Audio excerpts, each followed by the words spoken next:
The original cartoon came out in 1937, and very evidently so. There's a big focus on her love story with a guy who literally stalks her. Weird. We have a different approach to what I'm sure a lot of people will assume is a love story, just because, like, we cast a guy in the movie. Andrew Burnap, great dude. All of Andrew's scenes could get cut. Who knows? It's Hollywood, baby. After Snow White tanked at the box office, the drama is still going strong, and now there are accusations that even her own co-star Andrew Burnap is blaming her for the epic failure of the movie. Rachel Zegler simply can't seem to get a break, and she may be her own worst enemy. Hold on tight, because today we're going to explore how Rachel's lure went from Disney darling to Hollywood's black sheep, and why Disney is reportedly rushing to sever relations. The behind-the-scenes story is more interesting than the film itself.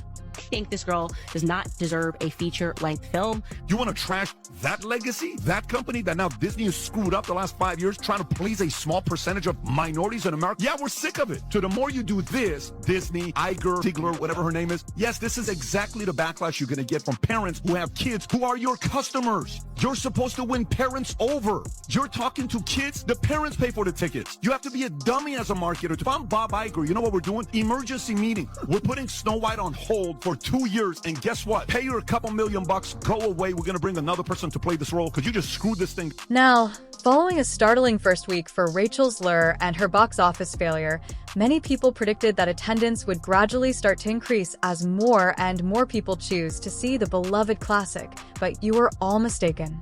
Things just went from bad to worse for Snow White, and it's shaping up to become one of the biggest bombs of all time. In a staggering 66% week-over-week decline in theater attendance in its second week, Snow White set a highly undesirable record and set a new low for Disney.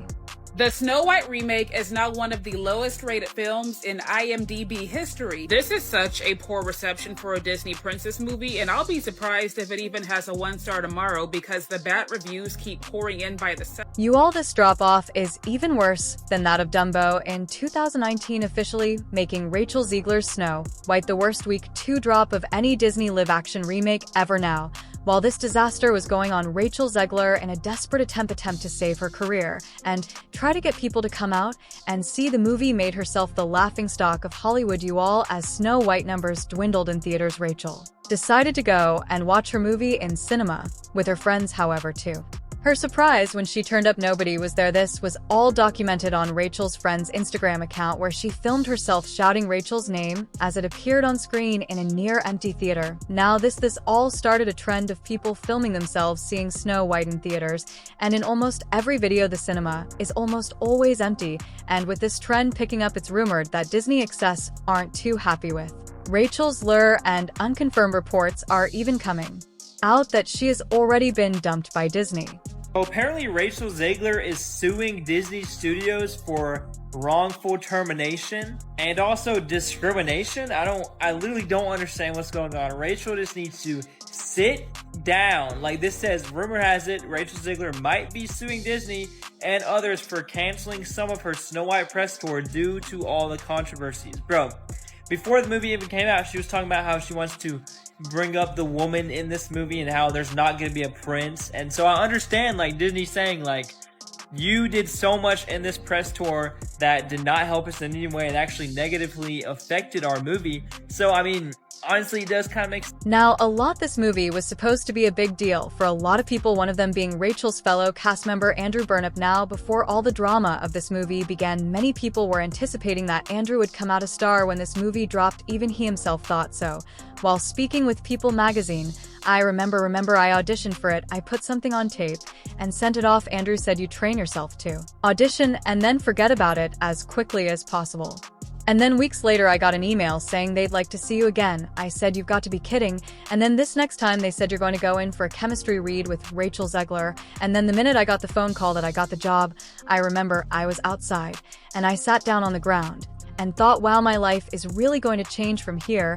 And it certainly has, and change it did, but it's not the change Andrew wanted. You see, even before the movie finished its Production Rachel had already begun destroying Andrew's hard work and even his character in the movie. During the press tour, many got the impression that Rachel felt she was the Snow White Messiah and she was too good for the role. Literally every chance she got, she took the opportunity to throw shade on the original movie and Andrew's character in the movie, calling it outdated. And let's be honest, we all know she was holding back on truly saying the things she was thinking make the entire situation worse. In an interview with Extra TV, Rachel referred to Snow White's romantic interest as a strange stalker. She discussed Andrew's character and said, "We have a different approach to what I'm sure a lot of people will assume is a love story, just because we cast a guy in the movie, Andrew Burnap, great dude. But it's really not about the love story at all, which is really, really wonderful." So no Prince or a different kind of Prince? We have a different approach to what I'm sure a lot of people will assume is a love story just because, like, we cast a guy in the movie, Andrew Burnap, great dude. It's one of those things that I think everyone's going to have their assumptions about what it's actually going to be, but it's really not about the love story at all, which is really, really wonderful. And whether or not she finds love along the way is anybody's guess until 2024. All of Andrew's scenes could get cut. Who knows? It's Hollywood, baby. Now, this particular comment offended many people, including David Hale Hand, the son of the original Snow White and the Seven Dwarfs supervising director David, who said Rachel's remarks showed no respect for what Walt Disney and his father did all those years ago. The backlash was so strong that Disney forced Rachel to retract her remarks, saying, "I would never want to box someone in and say if you want love then you can't work, or if you want to work then you can't have a family. It's not true, it's never been true. It can be very upsetting when things get taken out of context or jokes don't land." The love story is very integral. A lot of people wrote that we weren't doing that storyline anymore. We were always doing that. It just wasn't what we were talking about on that day. Now, Andrew wasn't the only one Rachel was trying to ruin. It was well publicized that Rachel and Gal Dow didn't get along, but unlike Andrew, ARA's words didn't affect Gal's movie character, but her personally. You see, back in August 2024, Zegler took to X to share her support for Palestine in a post tied to the Snow White trailer. Now, we all know politics is a very strong and extremely divisive topic, and in this case, it was no different. Gal Dow used to serve in the Israeli Defense Forces under the country's compulsory military service laws and has previously voiced her support of Israel amid the Israel-Palestine conflict. Surprise, surprise, this didn't go down well behind the scenes, y'all. That tweet from Zegler sent shockwaves at Disney. Many people involved in the production of the movie were completely confused as to why Rachel decided to use the promotion of their movie to promote such a strong political statement. Y'all, things were so bad that Disney execs were blowing up Rachel's phone, and the movie's producer Mark Platt flew to New York to speak directly with her. Now, at this point, Rachel's relationship with the producers and the execs at Disney was so bad because for basically 2 years, she was constantly throwing shade at their movie, but they had already spent so much money making and marketing the movie that they were essentially stuck with her, and she wasn't making it easy for them. Anyways, the aftermath of that tweet from Rachel began to snowball after Gal started receiving uniliving threats because she is Israeli. They got so bad that Disney had to hire additional security for Gal. According to an insider, it appeared that Rachel Zegler was unaware of the consequences of her post, which greatly exacerbated the problem. Rachel was unaware of the consequences of her behavior for the movie. For Gal, for anyone after that, and the two co-stars' relationship only deteriorated with every day. This was particularly challenging for Disney because they needed the two of them to promote the film, but when they did, it was obvious that they had nothing in common. Even at the film's premiere, they appear to go out of their way to avoid one another, and at the European premiere in Spain, the Gal Dow didn't even appear. $270 million on the film, the studio opted for a small LA premiere held Saturday in the middle of the day with limited press. Zegler greeted children dressed as Snow White. She was not at Disneyland on Sunday, where Gal Gadot promoted the film, surrounded by children dressed as her character. The fact that the two are really old doesn't help either. They have nothing in common because Gap and Gal are mothers to 4 children and Rachel is a budding actress. However, they did have one movie, which was a complete bust. Another source who spoke to People magazine provided an inside look at how strange things were between the two co-stars.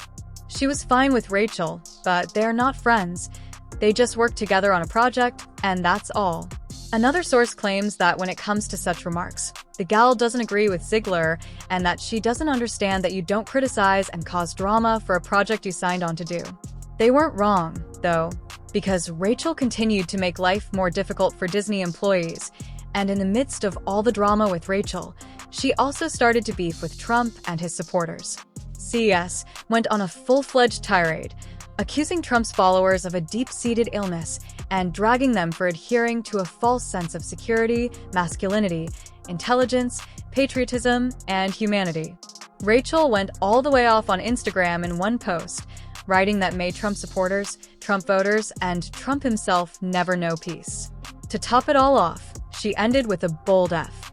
Donald Trump. Now you already know the internet exploded after that the mega crowd came for her neck demanding that Disney fire her from the upcoming Snow White movie, and if they didn't, they threatened to boycott the film altogether. Y'all, Disney had had enough of Rachel. They didn't know what to do with her because she was basically telling half of their potential audience to not even bother to come and see their movie. They even flew out the movie's producer again, so he could have a one-on-one with Rachel to get her in control because she was sabotaging them hard, and after a series of back and forth, Disney turned to a social media guru to try and get Rachel under control. After that, Rachel issued an apology saying, "Hi everyone, I would like to sincerely apologize for the election post I shared on my Instagram last week. I let my emotions get the best of me. Hatred and anger have caused us to move further and further away from peace and understanding, and I am sorry I contributed to the negative discourse." She continued, "This week has been emotional for so many of us, but I firmly believe that everyone has the right to their opinion even when it differs from my own. I am committed to contributing positively toward a better tomorrow." Now, after all this drama, Rachel is paying seriously for seemingly the inability to hold her tongue, which might have just cost her her career. But what do you all think? Can Rachel recover from this disaster? Let me know your opinions in the comments below, and check out